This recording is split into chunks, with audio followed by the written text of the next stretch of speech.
Hello ladies and gentlemen, as always, I'm your host Airsoft Al, and today another rapid fire review. Not heavily edited, just my pure thoughts on this lovely little chapter from The Boy Who Lives meets IMP. And what a chapter it is. But, sad to say, we have been bamboozled. We have been hoodwinked. And I dare say hornswoggled. For the meeting between Dumbledore and Stolas has blue-balled us. We've been blue-balled. Like I said, we've been hornswoggled. But what I will say is this. The meeting still had a very entertaining feel about it. Definitely Stolas at his best, in terms of his formal matter and just his sassiness. Oh, he brought the sass. And that's what I love about him. That's what I love about Stolas as a character, is that he can be sassy, and he can be professional, and then he can be downright goddamn scary, if you know what I'm talking about. But either way, though, what I will say is that the story itself does set up for the Harvest Moon Festival arc. And already the cards and the gears and the cogs are being set up there in motion. And I'm enjoying it. I legitimately am enjoying this because we get a little bit more backstory into Blitz, and the way that he has been presented in the story, goddamn bugs, is that he loves equestrians, he loves cowboys, he loves it all, and it's just really damn good, as well as more stuff being presented, being handled, and I love it to death. Now, of course, Harry's whole arc about it and his perspective on Halloween, which a big thing about the story is that his parents died on Halloween night, his sacrifice, he defeated Voldemort, blah, blah, blah, blah, blah. But we never really do get a perspective into how Harry sees the holiday, how Harry sees it all. And he lays it out fucking thick, in that Harry sees it as an insult. Well, not really an insult, more of just a painful reminder. And a good example of this would be, of course, how some people, let's say, here we go. What I'm saying is that, an example. Let's say that you are a soldier in a unit. You basically have been awarded the Medal of Honor for going above and beyond the call of duty. You even have a national holiday named after you. But that cost for that Medal of Honor, that recognition, that holiday, you lost your friends. You lost comrades. You lost people who you cared about and you saw as family. And then people remind you of that every single time the holiday comes around. And that sort of pain is welled up inside of you. That sort of pain of loss, of basically just that horrible feeling is repeated over and over and over again. And constantly just hammered in every single time the holiday comes around. And while people around you are happy as almighty, you keep getting this traumatic event repeated over and over again.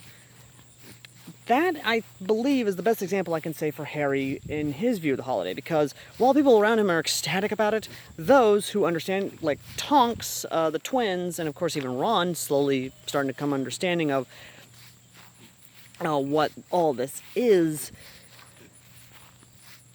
realizing that this holiday is actually pretty damn insensitive to the dead, pretty damn insensitive to Harry himself, and I fully agree with that sentiment.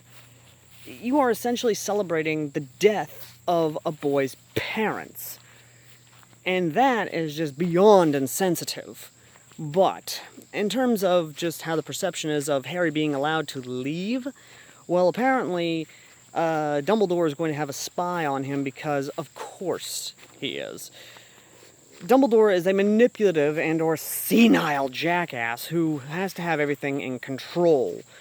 I believe he is the personification of OCD on fucking steroids with magic thrown into it for good fucking measure.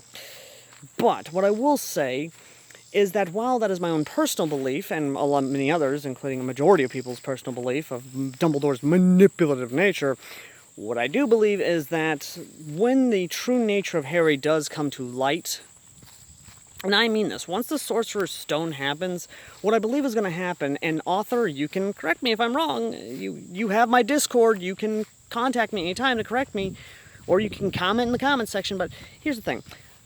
What I believe is going to happen is that when the Sorcerer's Stone does happen, I believe Harry will, of course, his glamour will come down, and he will show them what he truly is. That's what I believe is going to happen. Now, in terms of what is actually going to happen in terms of the Harvest Moon Festival, we are going to see the grandparents spoil the hell out of this kid. We are going to see them being those doting grandparents who absolutely love their grandkid.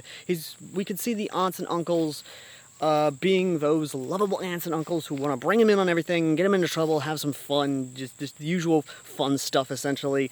And we're going to see a beautiful family dynamic. With Stryker, and of course what happens with Moxie and Millie, I can see some craziness happening there, as well as Harry going full-on goddamn dragon and laying the smack down on a son of a bitch.